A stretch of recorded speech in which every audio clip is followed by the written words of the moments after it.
now the Hacienda, a club for the future that intends to stay.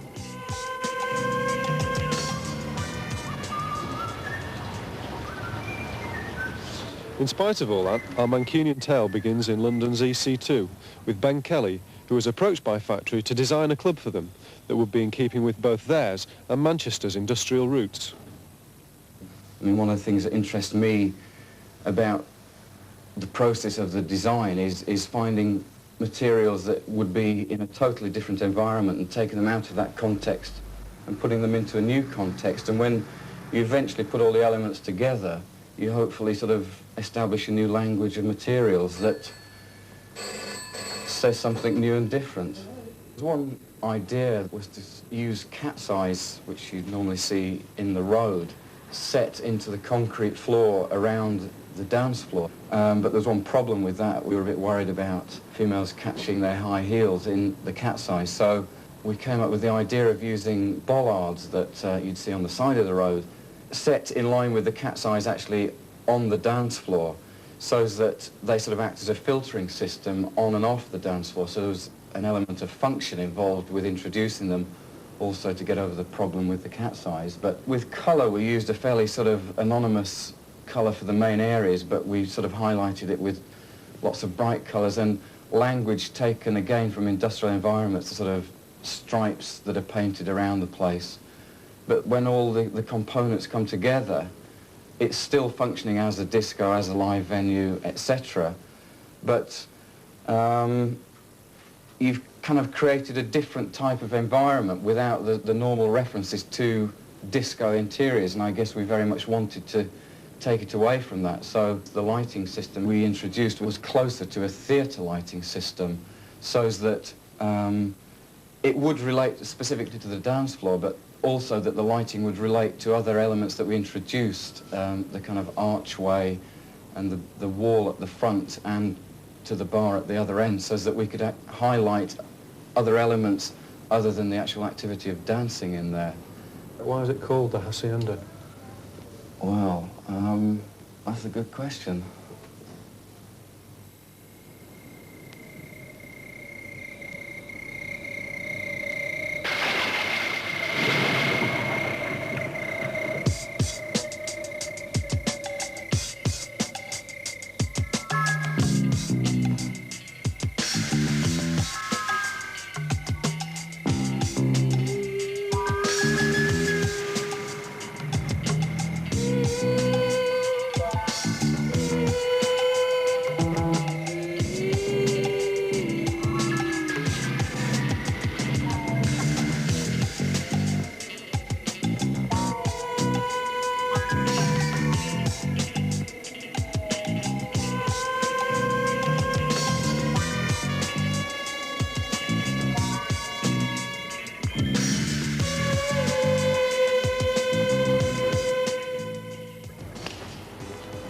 Okay, so this is how it all turned out. Well, I don't know about you, but it seems to me that whatever your first impression, you can't help but admire a group of people who've gone to all this trouble to create something of this scale and of this imagination. Now, whilst the design and the art was down to Ben Kelly, the whole project started as the brainchild of Factory Records. Tony, why bother to create the Hacienda? Why bother? Well, it's necessary for any period to build its cathedrals. It's necessary for any youth culture to have a place, a sense of place, and Manchester had not had one for 2 years, and we found ourselves financially in the position that being the only people who were able to do something about it. And thirdly, it's necessary for a city like Manchester, which is an important city and which has been important in music, to have the facilities that New York and Paris have. And not to have the facilities that New York and Paris have for the young people here would be a disgrace.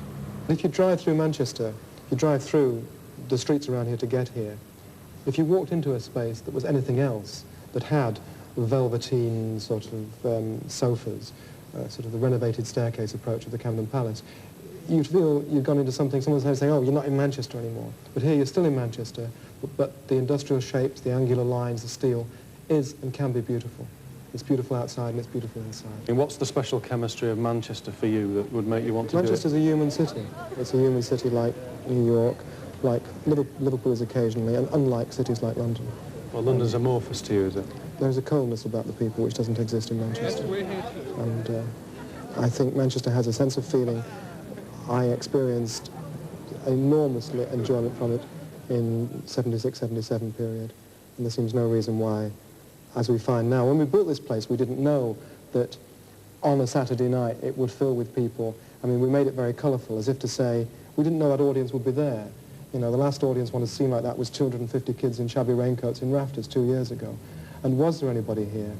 And it may be something of a surprise, or not, that there is. And they dress in a way, in the bizarre vocabulary of the great, large vocabulary of modern dress and modern actions. And the music is the music of the moment, the only stuff that's really happening.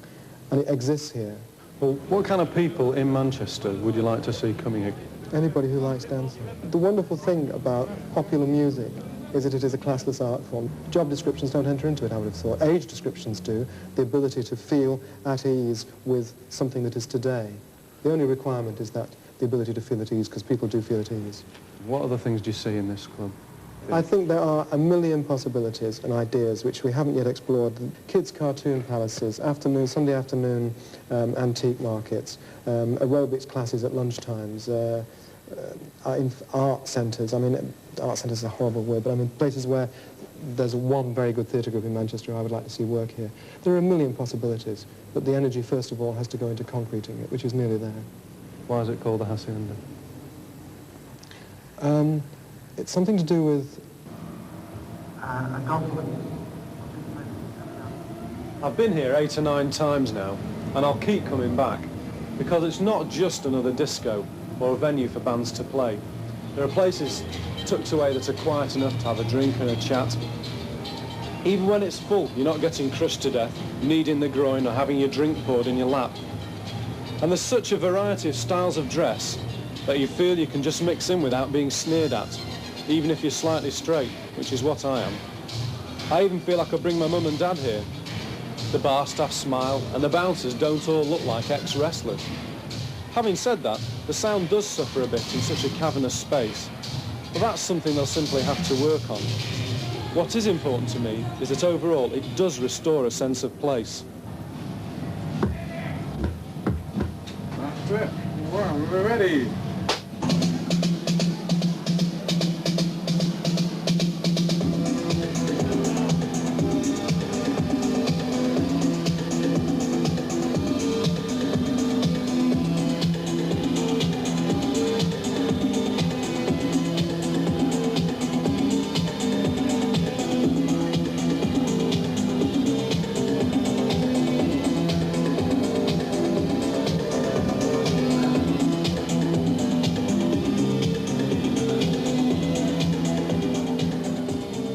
Reading from a Situationist International, 1968.